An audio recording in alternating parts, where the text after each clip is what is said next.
히브리서 2장, 신약성경 히브리서 2장에 있는 말씀을 같이 히브리서 2장 14절로 18절까지 있는 말씀입니다. 히브리서 2장 14절로 18절까지의 말씀입니다. 우리는 다 같이 읽을까요?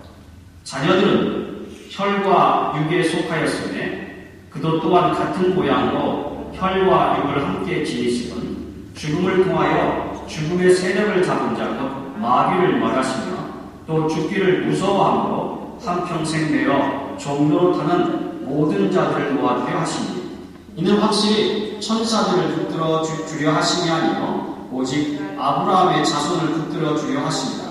그러므로 그가 범사에 형제들과 같이 되심이 마땅하도다. 이는 하나님에 의해 자비하고 신실한 대제사장이 되어 백성의 죄를 속량하려 하십니다. 그가 시험을 받아 고난을 당하셨은즉 시험 받는 자들을 능히 도우실 수 있느니라. 아멘.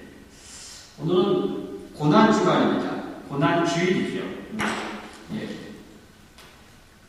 고난주일에 아마도 많은 교회에서 지금 고난에 관한 말씀들도 함께 나누고 있을 것입니다. 오늘은 주님께서 고난 당하신 그 목적에 관한 이야기를 좀 하려고 합니다. 말씀을. 주님이 왜 고난을 당하셨는가? 또 주님에게 있어서 고난이란 무엇인가? 우리가 생각하는 고난과 주님이 생각하시는 고난의 차이점은 무엇일까 하는 것들입니다. 주님은 무엇 때문에 무엇을 위하여서 그리고 고난을 받으셨을까? 그리고 그 고난이라는 측면이 주님에게는 어떠한 개념으로 주님에게 다가오셨을까 하는 내용들을 본문을 통해서 한번 살펴보려고 합니다. 자, 먼저 14절에 보니까 자녀들은 혈과 육에 속하였다라고 합니다. 주님의 고난은 여기서부터 시작되는 것이에요. 주님의 고난이 그분에게 있어서 고난이라고 말할 때에 주님의 고난은 바로 이 자녀들이 혈과 육에 속하여 있기 때문에 시작된 고난이라는 거죠. 자, 그래서 주님은 그 혈과 육에 속한 그들을 위하여 오늘 저와 여러분들을 위하여 한 가지 해야 할 일이 있었습니다. 그것이 고난인데 그것이 무엇이냐면 여기 14절 그도 또한 같은 모양으로 혈과 육을 함께 지니셨다 말합니다. 주님의 고난이면 창조자가 피조물이 되는 것 그것이 고난이었어요. 주님의 고난은 무한한 자가 유한성을 가진 그 존재 안으로 들어오신 그 자체가 고난이었어요. 주님에게 있어서 고난은 십자가가 고난이 아니라 주님에게 있어서 고난은 이 땅에 인간의 몸을 입고 피조물로서 오신 그 자체가 고난이에요. 영원성을 가진 그분께서 유한성을 가진 인간의 몸 안에 와셔서 영원성이라는 존재를 제한되게 하는 것. 영원성의 존재의 능력을 제한되게 만드는 것. 어떤 이유에서든지 그 무한성이 유한성 때문에 제한받고 제약되어진 것. 여러분 이거는 어마어마한 고난 중에 고난. 여러분 생각해 보세요. 창조자가 피조물이 되었다는 것. 시간의 구애를 받지 않은 분이 시간 안에 와서 시간의 구애를 받고 살아가게 된다는 것. 죄가 없으신 그분이 죄인과 더불어 함께 살면서 죄를 계속해서 느끼며 살아갔다는 것. 여러분 이거보다 더 큰 고난이 있습니다. 그렇잖아요. 하나님이 지금 인간 세계에 오셔서 인간의 몸을 입고 오셔서 인간으로 살아가고 있다는 이것만큼 큰 고난 자체가 없어요. 그런데 주님은 그것을 택하셨다는 거죠. 주님에게서 고난의 개념은 뭐냐? 보호자를 빌립보서 2장 10장에 있는 것처럼 보좌를 버리고 인간의 몸을 입고 종의 형체가 되어 죽기까지 낮아지신 그 자체가 그냥 고난이에요. 고난. 여러분이 그럴 수 있습니까? 여러분이 그렇게 할 수 있을까요? 나도 그렇게 할 수 있을까요? 못해.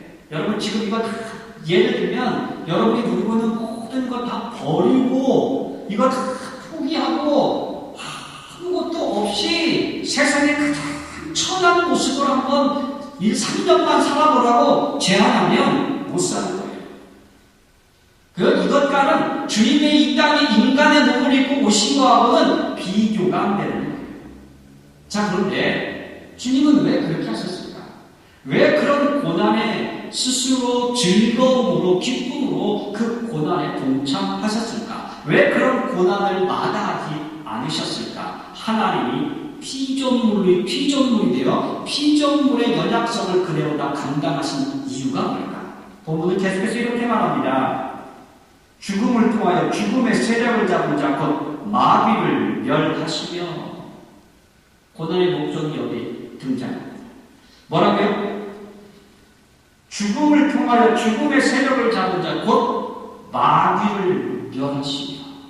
아멘. 네.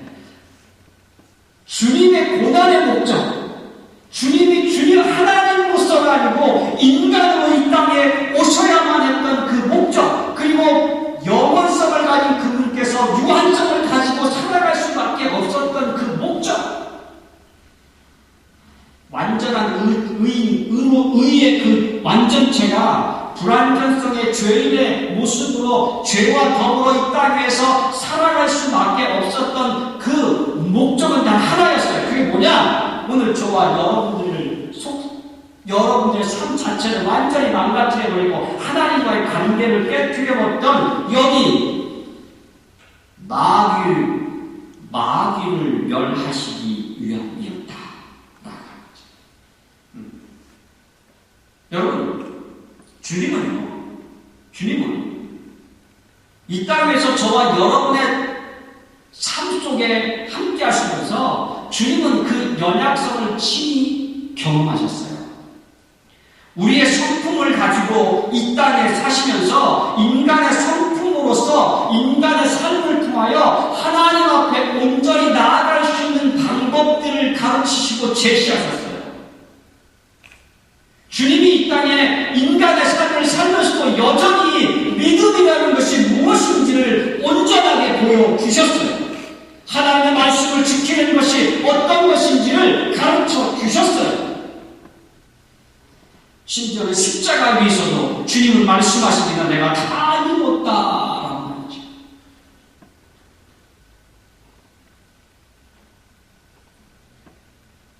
주님은요 항상 사람으로서 하나님을 섬길 수 있다는 것을 보여주셨습니다.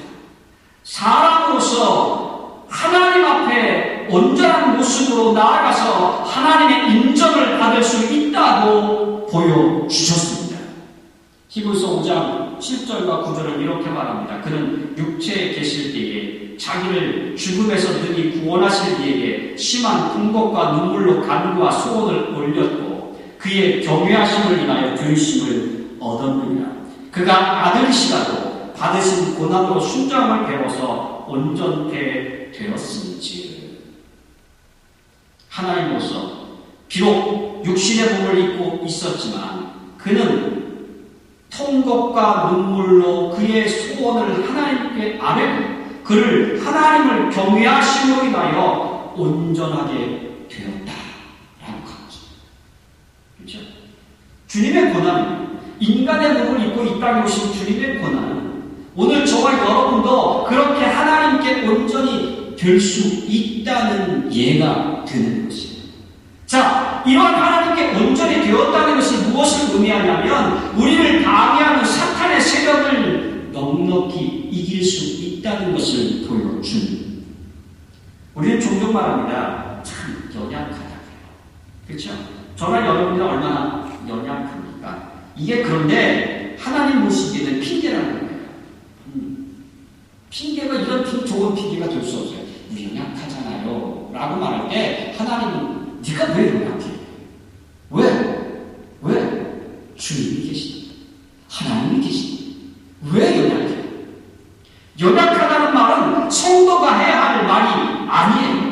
연약하다는 말은 주님이 나를 위하여 십자가에 돌아가셨다고 믿는 성도가 해야 할 말이 아닙니다. 주님은 지금도 내 삶 속에서 당신의 삶으로 직접 증거하고 계세요.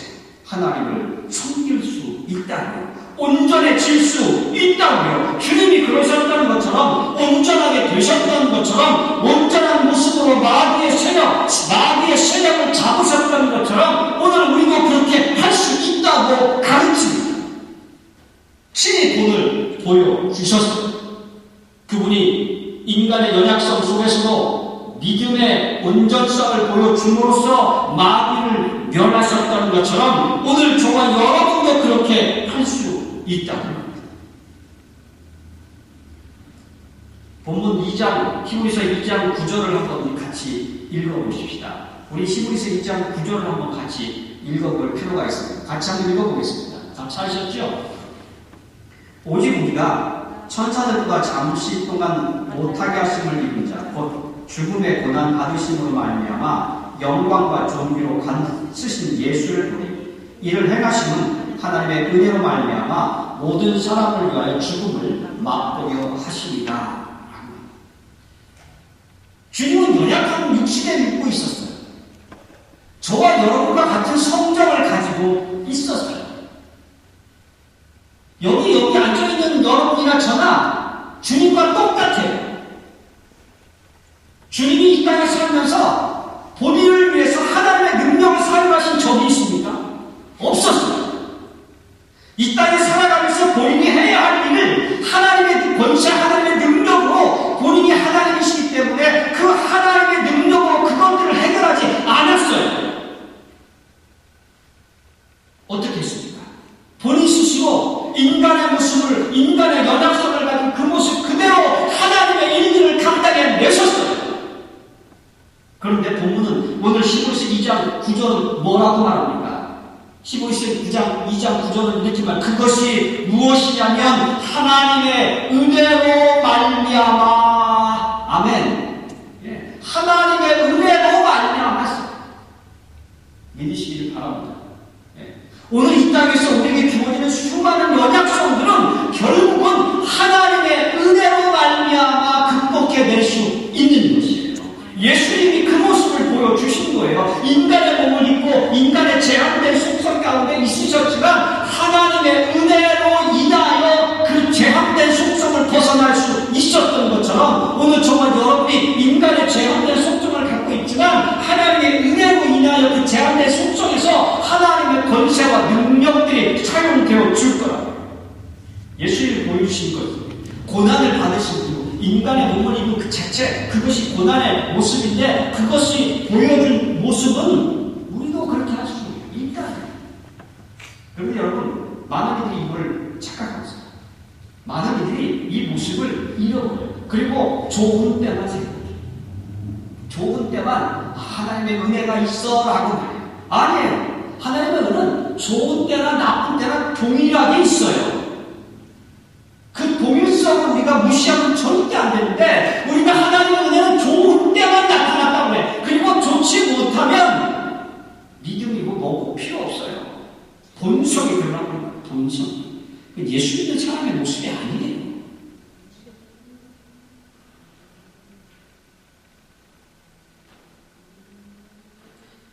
주님은 온전한 인간의 속성으로 자신의 문제와 싸우셨습니다. 그리고 그걸 이겨내셨어요. 그러면서 히브리서 2장 9절은 그 모습을 하나님의 은혜라 말하고 있다는 거죠. 그런데 보면 히브리서 2장 9절이 재미있는 것은요, 이게 지금 현재형으로 기록되어져 있다는 거예요. 현재형. 지금 이 시간에 저와 여러분들에게 그 은혜가 이루어지고 있다는 것을 믿습니다. 주님이 누렸던 하나님의 은혜, 그 은혜가 오늘 저와 여러분이 지금 이 시간에도 그 은혜는 동일하다는 거예요. 그리고 우리의 삶의 어느 부분에서나 이 은혜는 동일하다. 이것을 잊어버리면 우리는 성도로서의 기본 개념을 놓치고 마는. 그러면 이중적인 잣대가 저와 여러분의 삶에서 등장하게 돼요. 교회에 와서는 성도요, 밖에 나가면 일반인이에요. 이중적인 잣대로 살아요. 왜? 교회 와서 찬송하고 예배 드릴 때는 하나님의 은혜로 살다가 이 모습, 이 예배가 딱 마치고 밖으로 나가면 그 은혜가 상실되기 때문에 그 은혜는 나하고 상관없다고 살아가기 때문에 이중적인 잣대를 가지고 세상에서의 삶을 산다. 그러면 그 사람은 마귀를 멸하는 사람이 아니라 오히려 더 큰 마귀가 그 속에서 역사하는 사람이 되는 것입니다. 주님은 고난과 죽음의 고통에서도 온전한 모습으로 하나님의 뜻을 이루어 나가셨습니다. 좋으실 때나 나쁘실 때나 언제나 그 은혜가 있음을 믿고 나아갔습니다. 십자가를 질 때도 그 은혜로 지셨습니다. 본문은 분명하게 그렇게 우리에게 말씀하고 있습니다. 그러므로 우리는 연약하다고 말하면 안 됩니다.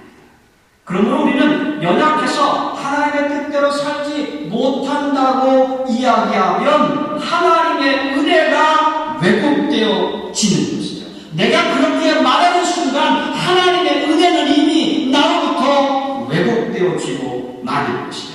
그리고 하나님의 은혜는 나로부터 상관없는 것이 되고 마는 것입니다. 오늘 우리 주변에 마귀의 세력들이 우리를 넘어뜨리려고 합니다. 그때마다 우리가 연약하다고 말하지 마십시오. 연약한 것이 아니라 하나님의 은혜를 내가 잠시 잊고 있는 것입니다. 나는 하나님의 은혜 안에 있는 자는 연약하지 않습니다. 주님 그것을 보여주시기 위해서 인간의 몸을 입은 고난을 자처하십니다. 이게 고난입니다. 자, 16절을 보십시오. 또 다른 주님의 고난의 모습이 등장합니다. 이는 확실히 천사들을 붙들어 주려 하심이 아니요 오직 아브라함의 자손을 붙들어 주려 하십니다. 그러므로 그가 범사의 형제들과 같이 되심이 마땅합니다. 이는 하나님의 일에 자비하고 신실한 대제사장이 되어 백성의 죄를 속량하려 하십니다.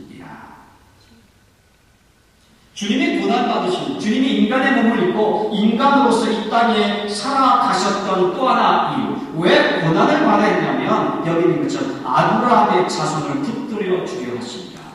아멘. 네. 주님이 고난을 받으면서 이 땅에 살아오셨어요. 우리가 저번 주인가요? 말씀을 서로 나눴지만 주님이 받으시는 고난은요, 곧 우리를 위한 중보의 경험이라고. 주님이 이 땅에 살면 인간의 모습으로 살면서 죄와 더불어 살면서 받으셨던 그 고난들, 그러니까 인간의 몸을 입고 이 땅에서 재난적인 삶을 살아가면서 느꼈던 그 어려움들은 여기 있는 것처럼 주님의 아브라함의 자손들, 하나님의 자손들을 붙들어주는 경험이 됩니다. 예. 여러분 이거 잘 생각해 볼 필요가 있어요.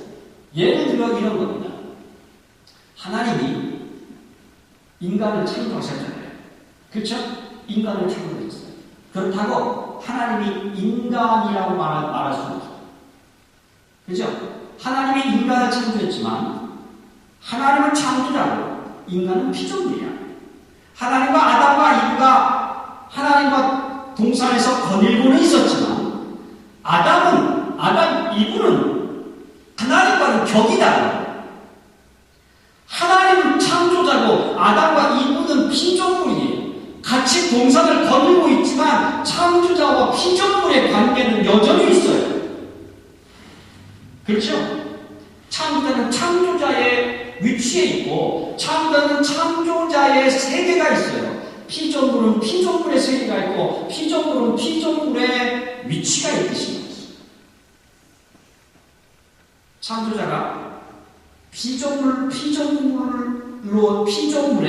그런 어떤 모습을 예를 들면 피조물의 그 어려움들을 완벽하게 물론 이해하고 계시다 믿지만 실제적인 경험은 없으십니다. 네? 그렇지 않습니까? 인간이 가지고 있는 그 경험성들을 하나님은 경험하지 못하는 것들이에요. 특별히 범죄 이후에 타락한 인간의 경험성은 하나님에게는 없는 경험성이야. 그렇지 않겠어요? 하나님은 죄 자체가 없기 때문에 죄라는 것을 경험하지 못한다고요. 그래서 죄를 지은 인간의 불완전성을 하나님은 책망의 대상으로 보지 괜찮아라는 은혜의 대상으로 보지 않아요. 그런데 그걸 해결할 수 있는 방법이 바로 그것을 경험하는 거거든요. 그 경험을 누가 하냐면 하나님 대신 하나님이 하나님으로서 오셔서 하나님이 경험하고 계시는 거예요. 그 경험이 예수가 그런 경험을 하고 있는 거예요. 그런 경험을 바탕으로 하나님의 자녀들, 아브라함의 자손들을 붙잡아 줄 수 있다는 거죠. 그래서 주님은 인간의 몸을 입고 제한된 속성 가운데 오셨던 거예요. 아브라함의 자손들, 그 자손들을 하나님은 결코 놓칠 수 없으셨어요. 아브라함의 자손들을 결코 하나님은 그냥 마귀에게 버려둘 수는 없었어요.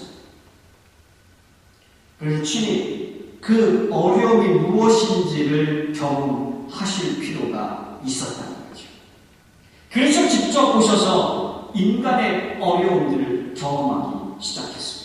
태어날 때의 고통, 어렸을 때의 불안정, 자라면서의 불안정, 성장하고 나서의 어려움들, 이 모든 어려움들을 경험하셨어요. 그리고 가장 큰 어려움을 경험하셨는데 그것이 죽음의 공포였어요. 인간이 경험하는 가장 큰 어려움이 바로 죽음, 그 죽음의 공포를 경험하셨다. 그래서 하나님은, 우리 주님은 오늘도 저와 여러분을 붙들어 줄 수 있는 줄로 믿습니다. 예. 여러분 이거 알아요? 어렸을 적 모습, 어렸을 때 모습을 종종 우리는 잊고 삽니다. 우리가 얼마나 어렸을 적에 연약한지 잘 몰라요. 지금은 다 컸기 때문에, 지금 여러분들 다 컸기 때문에 혼자 밥도 먹고, 그죠? 혼자 밥도 하고 하지만 예전에는 혼자 밥을 누가 먹고, 그렇잖아요. 누가 엄마가 밥을 주면 못 먹어요. 그죠? 우린 뭐해? 그냥 배고프면 우는 것밖에 할 수 없는 그러한 존재야. 내가 손을 내밀어서 밥을 먹기를 합니까? 어렸을 때는 밥도 없어서 엄마 젖 먹고 자라잖아요. 그렇잖아요. 아무것도 못해요. 근데 우리 그거 잊고 살아요. 잊고 살면서 다른 사람의 어려움들, 문제들을 보면 혀를 차지요. 나도 똑같은 상황이 되면 그렇게 될 텐데 나는 혀를 차요. 그러면서 판단하고 징계하고 책망해요. 주님은 그 어려움들을 잊지 않고 계십니다. 그 어려움들을 잊지 않고 오늘도 하나님 편에서 우리를 위하여 간구하고 계시는 줄로 믿습니다. 내가 경험해봤지 않습니까? 내가 저들의 어려움을 경험해봤지 않습니까? 내가 저들이 얼마나 못할, 어떤 부분에서 너무나 못하고는 부족한 자임을 내가 직접 경험해보지 않았습니까? 내가 인간이라는 속성 안에 들어가 보니까 그 속성에서 삶을 살아다 보니까 시간의 제약, 공간에 대한 엄청난 제약들 때문에 내가 그 어려움을 다 경험해봤지 않습니까? 그래서 저 사람도 그렇게 어려운 겁니다. 도와주셔야 되지 않겠습니까? 주님의 간구, 주님이 우리를 위하여 지금도 하나님 우편에서 간구하시는 경험성, 그 경험성이 바로 고난으로부터 시작되는 경험성인 줄 믿습니다. 그렇기 때문에 주님의 간구는요, 아주 확실해요. 조금도 뒤로 물러나지 않습니다. 하나님 앞에서 우리를 대변하는 그 모습은 물러나지 않아요. 저번 주에 대제사장이라는 말씀을 드렸는데 오늘 그 말씀을 여기 17절에 보니까 그러므로 그가 범죄의 형제들과 같이 되시니 마땅하다. 이는 하나님의 입에 자비하고 하나님의 입에 자비하고 신실한 대제사장이 되어 백성의 죄를 속량하게 하십니다. 대제사장. 그렇죠? 제사장, 내가 누차례 말씀드렸기 때문에 제사장의 역할을 알 거예요. 인간편에서 하나님께 호소하는 거예요. 우리 죄를 용서해달라고 호소하는 거예요. 그런데 인간의 제사장들은 자기의 단점들 때문에 온전한 호소가 안 돼. 그렇잖아요. 저번 주에 서로 말씀을 나눴죠. 예. 온전한 호소를 할 수가 없어요. 인간의 죄악된 것들이 그 호소를 가로막고 있기 때문에 인간의 연약성들이 그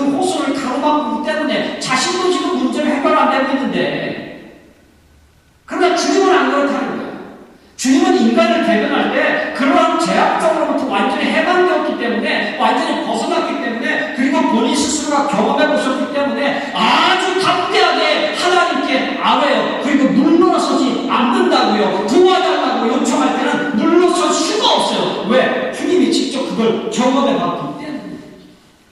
예. 한 어머님이 있었어요.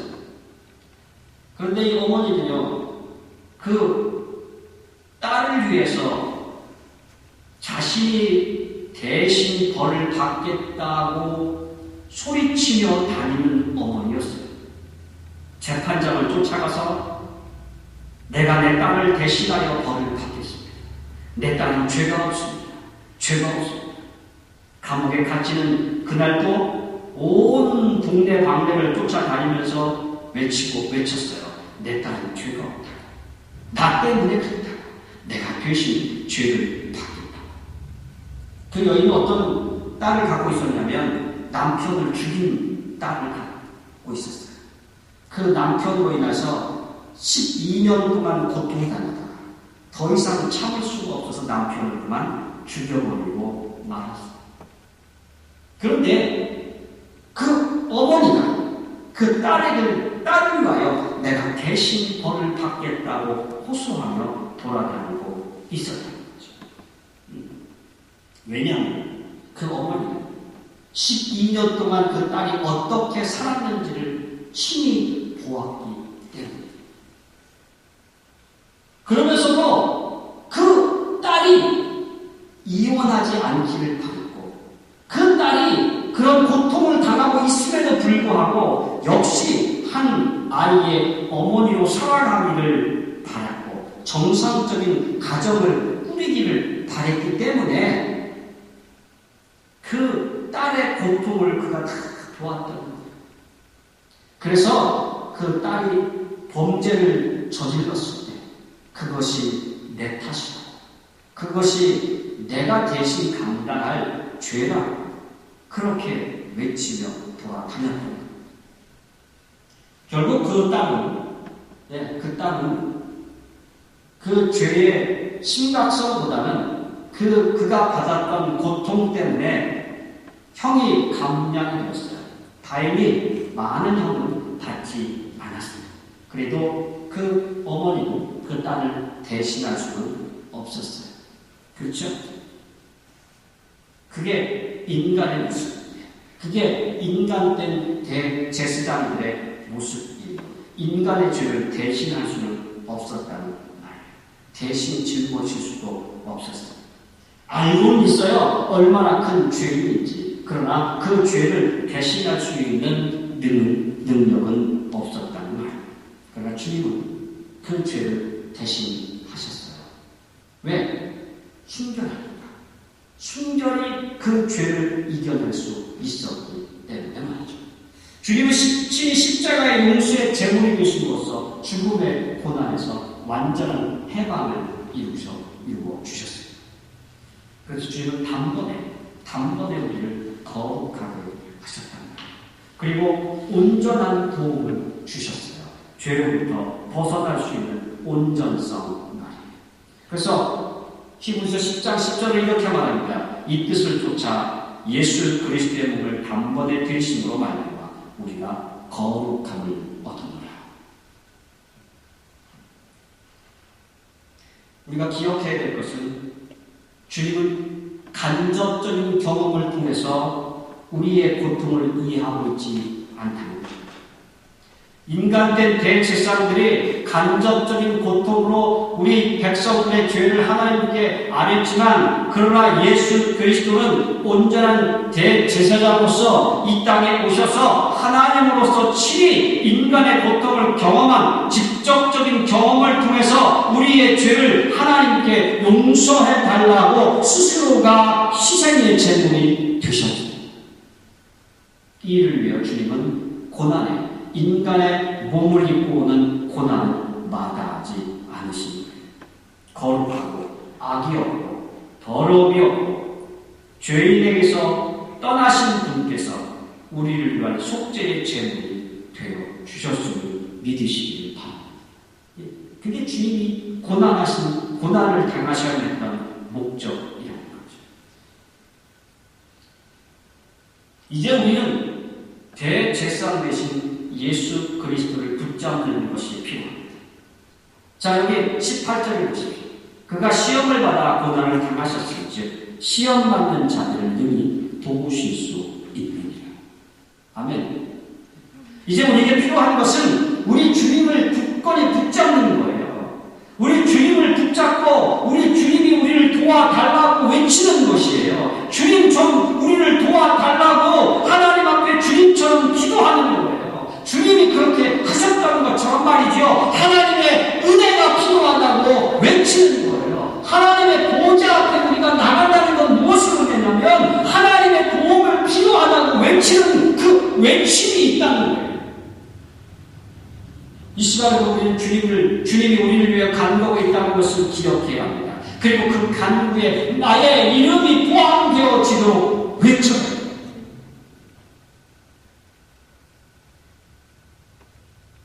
하늘의 송소를 기억하십시오. 하나님의 우편을 기억하십시오. 오늘도 대제사장이 되어서 그 역할을 수행하고 계시는 예수를 바랍니다. 그것이 오늘 우리가 이 세상에서 넉넉히 이기는 성도의 삶을 살 수 있는 방법입니다. 여러분, 사탄은 얼마나 교활한 것입니까? 사탄은 우리의 지혜의 10배, 1000배, 10,000배 가지고 있습니다. 우리는 죄의 것들을 관심이 없기 때문에 죄가 어떻게 우리에게 다가오는지 잘 모르지만 죄의 것들로 충만한 사람들은요, 얼마든지 우리를 넘어뜨리기 위해서 별의별 수를 다 쓰고 있어요. 그 죄인들과 살아가면서 그 죄인들에게 우리의 믿음이 그 죄인들 앞에서 승리할 수 있는 유일한 방법은 하나님의 도우심, 은혜밖에 없다. 그래서 18절은 말하여 시험 받는 자들을 능히 도우실 수 있느니라. 아멘. 예. 우리가 시험 받을 때 세상의 수많은 유혹과 수많은 죄의 속성들로부터 우리 자신이 노출되어졌을 때 유일하게 우리를 도울 수 있는 분은 예수님밖에 없어요. 그분은 친히 경험하셨기 때문에. 자, 여러분, 오늘 저와 여러분을 주님은 지금도 기억하고 계십니다. 우리에게 요구하시는 것들은 내가 인간의 몸을 입고 제한된 시간 가운데 제한된 조건 가운데 살아왔지만 나는 믿음의 선한 싸움에서 뒤로 물러서지 않았다. 너도 그러기를 바란다. 라고 요구하고 계시는 줄 믿습니다. 우리가 필요한 건 무엇입니까? 하나님의 은혜입니다. 하나님의 은혜를 간구하는 것입니다. 여러분, 주님은 저와 여러분들에게 이렇게 말씀하십니다. 오직 너희는 택하신 족속이요 왕같은 제사장들이요 거룩한 나라요 그의 소유된 백성 이는 너희를 어두운 데서 불러내 그의 기이한 밑에 들어가게 하신 자의 아름다운 덕을 선전하게 하려 하십니다. 예. 우리를 택하시고 우리를 위하여 고난받으신 단 한 가지 이유는 바로 그 아름다움을 세상에 선전하게 하려 하십니다. 그것이 주님이 이 땅에 오셔서 고난받으신 이유입니다. 여러분, 우리가 선전해야 될 게 무엇입니까? 하나님의 나라 아니겠습니까? 하나님의 사랑 아니겠습니까? 그 일을 위하여 오늘 저와 여러분을 택하셨고 왕같은 제사장으로 삼으셨고 거룩한 나라로 그의 소유로 삼으신 줄 믿습니다. 오늘 저와 여러분의 삶을 통하여 영적인 문제, 삶의 문제로 지금도 사탄의 올무 가운데서 고민하고 있는 자들에게 이 아름다운 덕을 선전하십시오. 그것이 주님이 오늘 저와 여러분에게 바라는 일이고 그 일을 위하여 저와 여러분은 하나님의 은혜가 필요한 줄로 믿습니다. 기도하겠습니다. 하나님,